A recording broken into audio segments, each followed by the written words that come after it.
আসসালামু আলাইকুম প্রিয় দর্শক, আশা করছি সকলেই ভালো আছেন। দর্শক, আবারও হাজির হলাম গুরুত্বপূর্ণ আপডেট একটি নিউজ নিয়ে। প্রিয় দর্শক, এতদিন জনগণকে মেরেছে পুলিশ। প্রিয় দর্শক, যারা অর্ডার দিয়েছে এবং জনগণকে পুলিশকে যারা নির্দেশ দিয়েছিল জনগণকে হত্যা করার, এবার তাদের হাতে মরছে পুলিশ অফিসাররা। দর্শক, এমন একটি চঞ্চল্য ঘটনা ঘটে গিয়েছে বান্দরবনে। পুলিশ অফিসারকে সে পুলিশ সদস্যরা এবং জনগণ মিলে এমন ধাওয়া দিয়েছে দর্শক, আর এমন পিটুনি দিয়েছেন জায়গায় একের ভিনিশ করে দিয়েছে পুলিশ সুপার মহোদয়কে। প্রিয় দর্শক, এমনই ঘটনা ঘটে যাচ্ছে বাংলাদেশে, যা গায়েলোম শিউরে উঠে যাচ্ছে। দর্শক, যখন দেশে কোটা সংস্কার আন্দোলন শুরু হয়, মাত্র একটা দাবি চেয়েছিলেন। দেখেন, একটা দাবি, সেটা দেওয়ার মতো ছিল এবং দম্ভ ছিল সরকারের মধ্যে এবং অহংকার ছিল। তারপরে তাই অতিরিক্ত অহংকারের কারণে আল্লাহর তরফ থেকে দেখেন কি ওসিলায় তার পতন হয়ে গেল। অথচ তার পতন চায়নি, প্রথমে চেয়েছিল একটা কোটার অধিকার, আন্দোলনের একটা অধিকার চেয়েছিল শিক্ষার্থীরা। অবশেষে সেখান থেকে এসে পথ পর্যন্ত হারালেন। তারপর পুলিশের পালাও।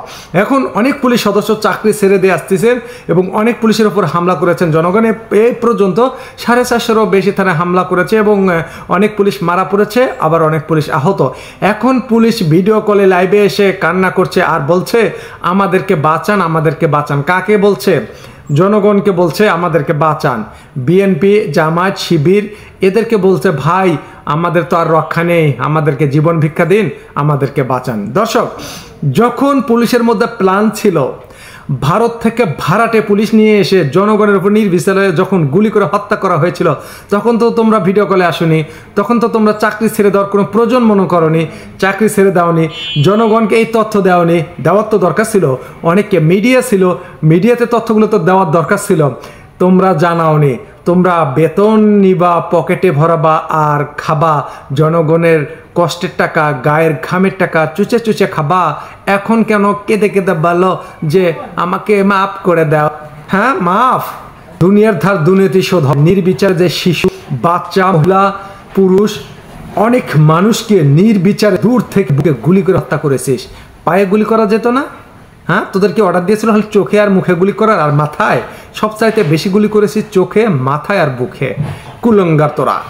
আর তোদের বিচারে দুনিয়াতে তোদের দ্বারাই তোদের এই বিচার হবে। দেখ, দুনিয়ার ধার দুনিয়াতে শোধ হবে।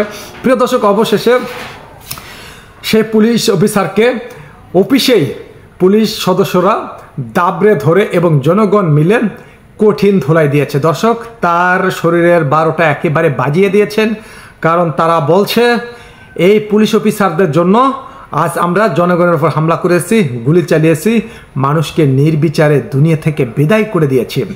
আর এই পুলিশ অফিসারের নির্দেশে, আর এখন পুলিশ অফিসারের নির্দেশে আমরা তাদেরকে হত্যা করার ফলে আমাদেরকে আর আমাদের বাঁচার আর কোনো উপায় নেই। তাই আমরা এখন কি করব? জনগণের কাছ তো ভালো থাকতে হবে, তাই তারা পুলিশ অফিসারদেরকে হত্যা করছে এবং পিটাচ্ছে। এবং সেই তুলকালাম সারা বাংলাদেশে কয়েকটি জেলায় পুলিশ অফিসারদের ধাওয়া করেছে, গণপিটুনি দিয়েছে এবং 12টা বাজিয়ে দিয়েছে পুলিশ সদস্যরা। ডিআইজি, এসপি এবং যত উপর লেভেলের যে অফিসারগুলো আছে, অনেকগুলো তো পালিয়েছে, থানা ছেড়ে, বাড়ি ছেড়ে পালিয়েছে, অনেকে বিদেশে চলে গেছে আর অনেকে আটকা পড়েছে। আর যারা আটকা পড়েছে তাদের কপাল পুরল। জনগণের হাতে অনেক পুলিশের কপাল পড়ছে, এবার পুলিশ সদস্যের হাতে পুলিশ অফিসারের কপাল পড়বে। দর্শক, এই ছিল এখনকার আপডেট নিউজ। আবারও দেখা হচ্ছে নেক্সট কোনো ভিডিওতে। ততক্ষণ আপনারা ভালো থাকবেন, সুস্থ থাকবেন। আল্লাহ হাফেজ।